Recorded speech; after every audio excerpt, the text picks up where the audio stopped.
বুঝে আজকে কোথায় থাকতো?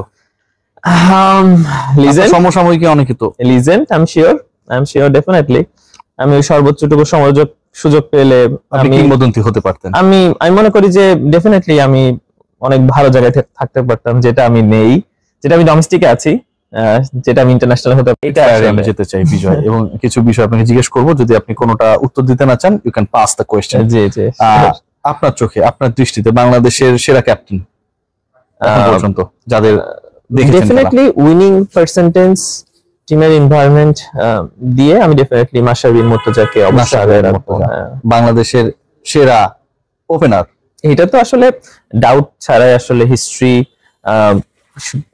সবই বলে যে তামিম ইকবাল খান, এটা নিয়ে আসলে কোনো ডাউট হওয়ার কোনো প্রশ্ন নেই। সেরা বড় ভাই, সেরা বড় ভাই যদি বলি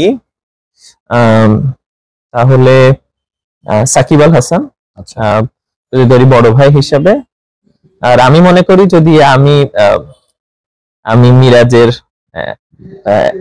1 বছরের বড়, তাসকিনের 1 বছরের বড়, শান্ত, লিটন, আফিফ, শামিম, মুস্তাফিজ সবার 1 বছরের বড়। সো আমি মনে করি যদি আমি নিয়মিত থাকতাম, আমি আই হোপ ওদের সব থেকে প্রিয় বড় ভাই হতাম। এটা খুবই ইন্টারেস্টিং অ্যান্সার দিয়েছেন। আরেকটা ব্যাপার, মানে বেস্টের কথা বললাম, বাংলাদেশে এখন পর্যন্ত এই যে এত বেস্ট, এত ভালো ক্যাপ্টেন, ভালো বড় ভাই আপনি নিজে হতে পারতেন, ভালো ওপেনারের কথা আপনি বললেন, কারো ক্ষেত্রে কি মনে হয়েছে, মানে যদি আপনি বলতে চান যে আসলে তার রোলটা আপনার ব্যাপারে আরো পজিটিভ হতে পারতো? সেটা কোচ হতে পারে, সিলেক্টর হতে পারে, ক্যাপ্টেন হতে পারে, সাধারণ ক্রিকেটার হতে পারে, বোর্ড প্রেসিডেন্ট হতে পারে, যে আপনার ক্ষেত্রে তার রোলটা আরো একটু বেটার হতে পারতো কিনা?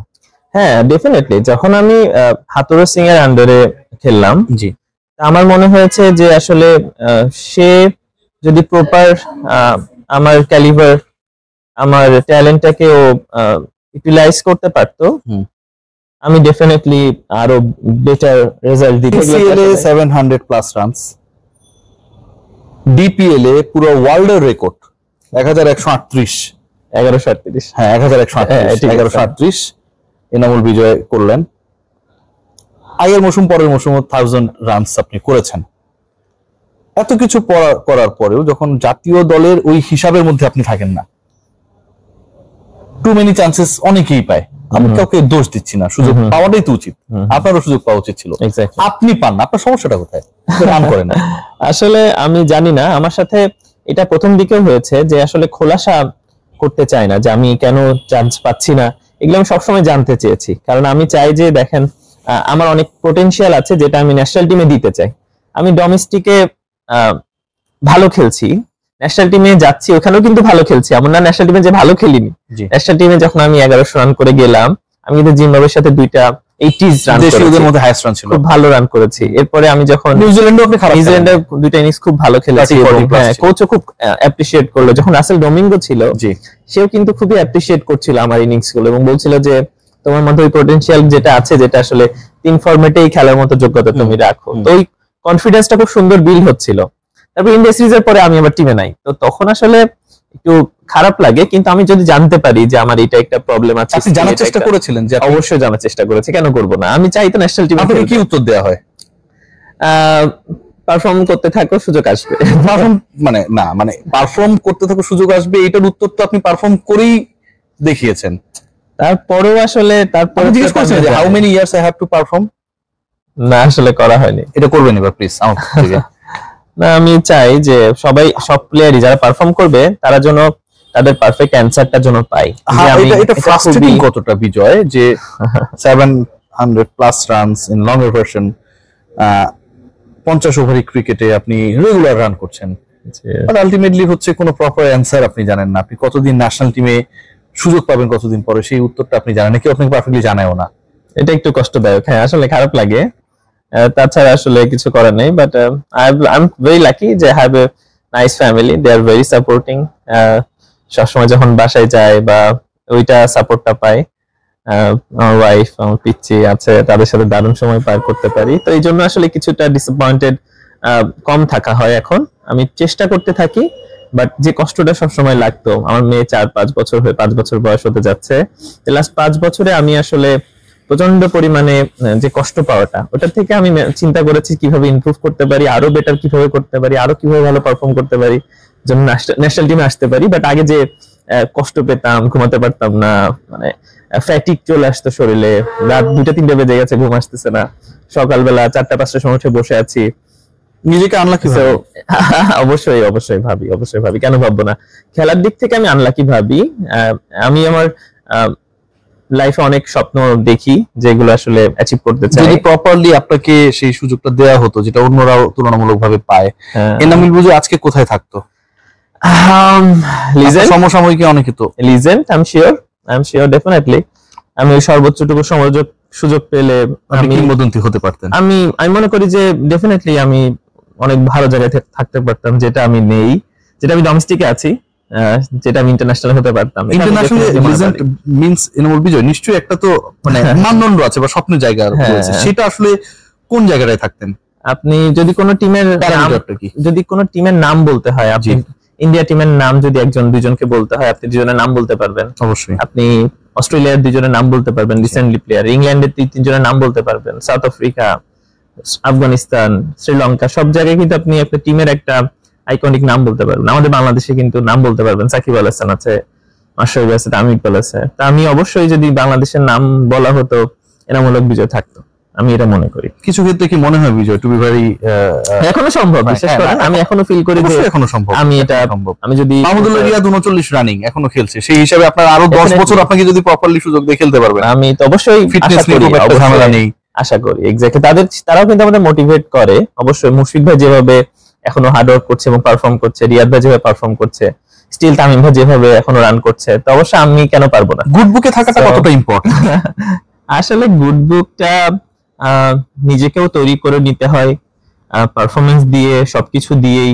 বাট অনেক সময় আসলে যারা পারফর্মার তারা আসলে এত কিছু চিন্তা করে না রিয়াসাত ভাই, সত্যি বলতে। তারা শুধু পারফরমেন্স চিন্তা করে, যে পারফরমেন্স দিয়ে টিমকে কিভাবে জিতানো যায়, পারফরমেন্স দিয়ে কিভাবে আজকে টিমকে হেল্প করা যায়, পারফরমেন্স দিয়ে দেশকে কিভাবে ট্রফি জেতানো যায়। আসলে পারফর্মাররা তখন ওইভাবে চিন্তা করেন আমাকে গুড বুকে থাকতে হবে, আমাকে কাউকে দেখাইতে হবে, আমাকে কাউকে মেইনটেইন করে চলতে হবে।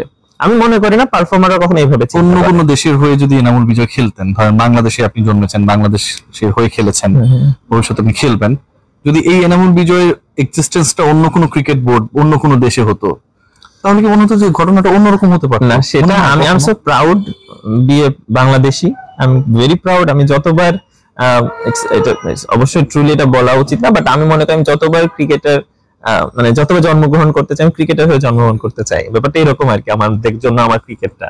তো আমি বাংলাদেশি হিসেবে খুবই প্রাউড ফিল করি যে বাংলাদেশি আমি একজন প্লেয়ার, যে আমি বাংলাদেশি সার্কিটে যেরকম খেলার দরকার ছিল সেরকম চেষ্টা করছি, বাট হয় নাই। এর মানে না যে বাইরের দেশে খেললে আমি অনেক ভালো জায়গায় থাকতে পারতাম, বাট যতবার আমি ক্রিকেট খেলতে চাই আমি বাংলাদেশি হয়ে রিপ্রেজেন্ট করতে চাই এবং বাংলাদেশের পতাকা নিয়ে আমি খেলতে চাই। ইটস সো প্রাউড মোমেন্ট আমার জন্য সবসময়। সো আমি আসলে ওইভাবে চিন্তা করিনি যে বিদেশে বাইরের দেশে গেলে কি হতো, বাট এটা সত্যি যে রেসপেক্টের জায়গাটা, যেই ক্লিয়ারিটির জায়গাটা, সেটা বাইরের দেশে তুলনামূলক বাংলাদেশ থেকে অনেক বেটার। যে আপনাকে কেন নেওয়া হচ্ছে না বা কেন নেওয়া হলো, কেন আপনাকে বাদ দেওয়া হলো, it's not all about Bijoy, it's all about everyone. যে কাকে আপনি নিচ্ছেন, কাকে আপনি নিচ্ছেন না, সে জানে কিনা, সে কি করতে বাংলাদেশে চান্স পেলো, কি করবে, তার পয়েন্ট, তার জায়গাটা কি, সে কি কি কাজে লাগবে, কোন কোন সময়, কি জন্য তাকে নেওয়া হচ্ছে, কি জন্য তাকে বাদ দেওয়া হচ্ছে, তার কি কি ইমপ্রুভ করার জায়গা আছে, সেই জিনিসগুলো ক্লিয়ারিটি থাকলে পারে অবশ্যই প্রতিটা প্লেয়ারের জন্য ইজি হয় পারফরমেন্স করা, চিন্তা করা।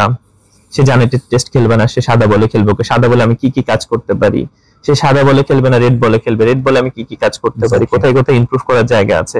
এই জিনিসগুলো যখন আসে তখন একটা প্লেয়ারের জন্য খুব ইজি হয়ে যায় সে মেনটেন করা। দেখেন আমরা কিন্তু কেউ বাংলাদেশ বাইরের দেশে ফ্র্যাঞ্চাইজি ফার্স্ট ক্লাস খেলি না। আমরা ফ্র্যাঞ্চাইজি টি10 খেলি, টি20 খেলছি, বাট তাও এরকম না। কিন্তু আমাদের কিন্তু খেলা উচিত যখন আমাদের ব্যাক সময় থাকে, যে একটা সময় থাকে 6 মান্থ, ওই টাইমটাতে কিন্তু আমার ফার্স্ট ক্লাস প্লেয়ার যারা আছে বা ন্যাশনাল টিমের যারা টেস্ট খেলছে তারা কিন্তু কিছুই থাকে না। এক্স্যাক্টলি। তো তারা কিন্তু বিসিবির সাথে কথা বলে কিন্তু একটা সুন্দর বাইরের দেশে একটা এনভায়রনমেন্টে কিন্তু খেলার সুযোগ করতে পারে, বা ওইরকম প্র্যাকটিসের সুযোগ কিন্তু তারা করে নিতে পারে নিজেকে ইমপ্রুভ করার জন্য। তো যেহেতু তারা ক্লিয়ার না, তারা আসলে জানেন না আসলে কোথায় সমস্যা, কখন খেলবে, কিভাবে মানে খেলবে। এটা কি অনেকটা এরকম কিনা যে ধরেন একজন রোগীর অসুস্থ, তার অনেক কিছু হতে পারে, গল ব্লাডারে স্টোন হতে পারে, আই সাইডে সমস্যা হতে পারে, হেডেক হতে পারে, আরো বড় অসুখ হতে পারে, কিন্তু ডাক্তার বলছে যে ঠিক আছে আপনি খাওয়া দাওয়া ঠিক করে করেন, অসুখের নাম বলছেন না। ব্যাপারটা কি অনেকটা এরকম? আসলে কিছুটা বাট আমি চাই যে এগুলো আরো বেটার হবে এবং বেটার খুব তাড়াতাড়ি হওয়াটা জরুরি। মানে আপনি আপনার অসুখের নাম জানেন না, কি কারণে বার হয়ে যান দল থেকে? এটা একটু আমি একটু ক্লিয়ার না ভাইয়া, সত্যি বলতে একদমই ক্লিয়ার না। আসলে আমি অপেক্ষাই এই যে সিলেকশন প্যানেল চেঞ্জ হয়েছে, আপনি সব প্যানেলেই আপনি দলে ঢুকেছেন, বের হয়েছেন, ক্লারিটি পান নাই, মানে ওইটা সেম সবার ক্ষেত্রেই মোটামুটি। আসলে মানে নতুন নতুন তো দায়িত্বে অনেকেই এসেছে, কাজ করছে নিশ্চয়ই।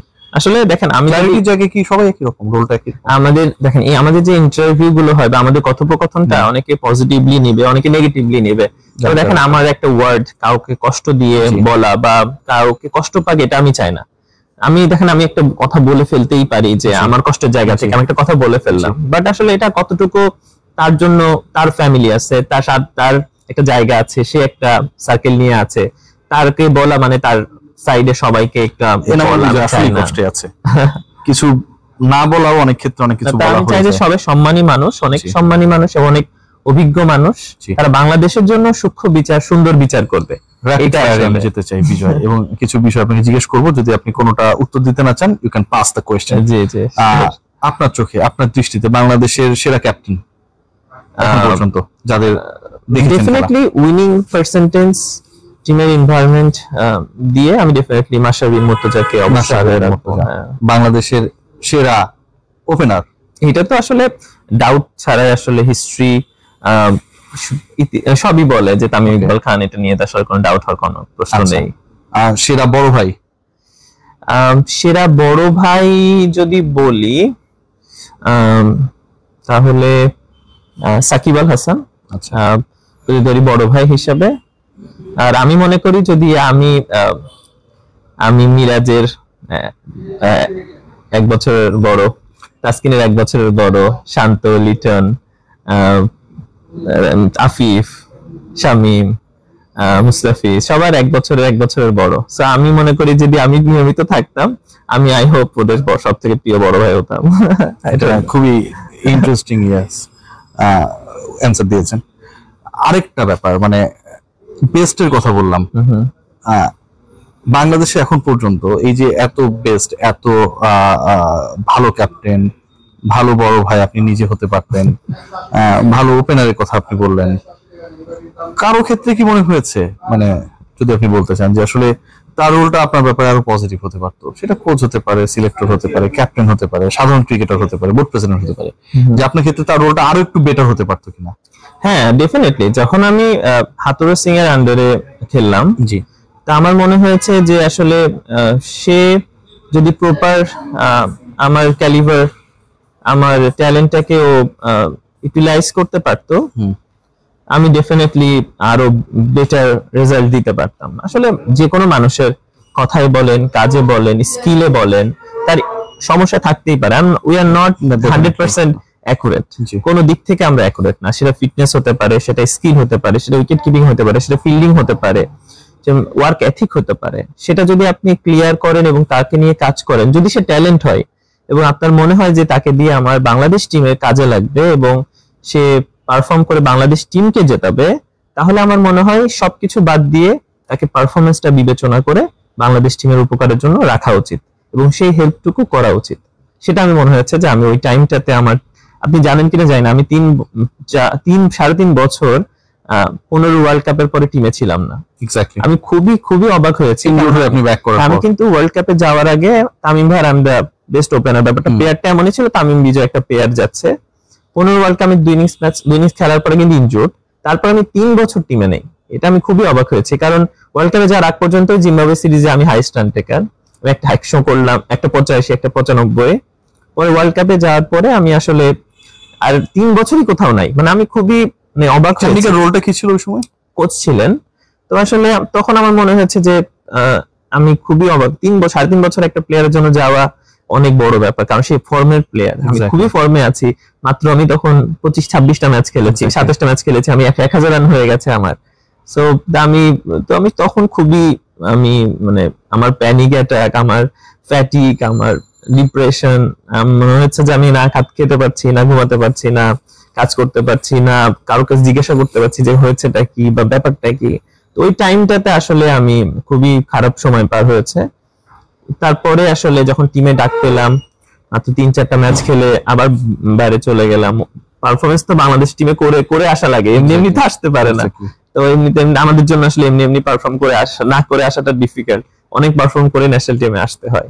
তো তারপরে যখন আবার একটা সিরিজ খেলে আবার 2 বছর ওয়েট করতে হয়, তখন আসলে মনে হয়েছে যে ও যদি প্রপার আমাকে সাপোর্ট করতো তখন আমি আরো অনেক ভালো, ওর সাথে যারা যারা ছিলেন দায়িত্বে তারা তো অবশ্যই, সাথে ক্যাপ্টেন যারা ছিলেন তারা তো অবশ্যই, মানে যখন ওই সার্কেলটা ছিল 2016 থেকে 19 পর্যন্ত, তারপরেও যারা 2 বছর ছিলেন তারা যদি ওইভাবে দেখতো অবশ্যই অন্যরকম হতে পারতো, উত্তরটা অন্যরকম। আপনারা একটা ওপেনারকে হয়তো বা সারা জীবন আমরা বলে আসছি যে একজন ওপেনার, আপনি সেকেন্ড ওপেনারকে অবশ্যই পেয়ে যেতেন, আমি ডেফিনেটলি শিওর ছিলাম। Of course. বিজয়, আমার last question, if you have the time machine, জীবনের কোন জায়গাটা, কোন পার্টটা বদলাতে চাইবেন?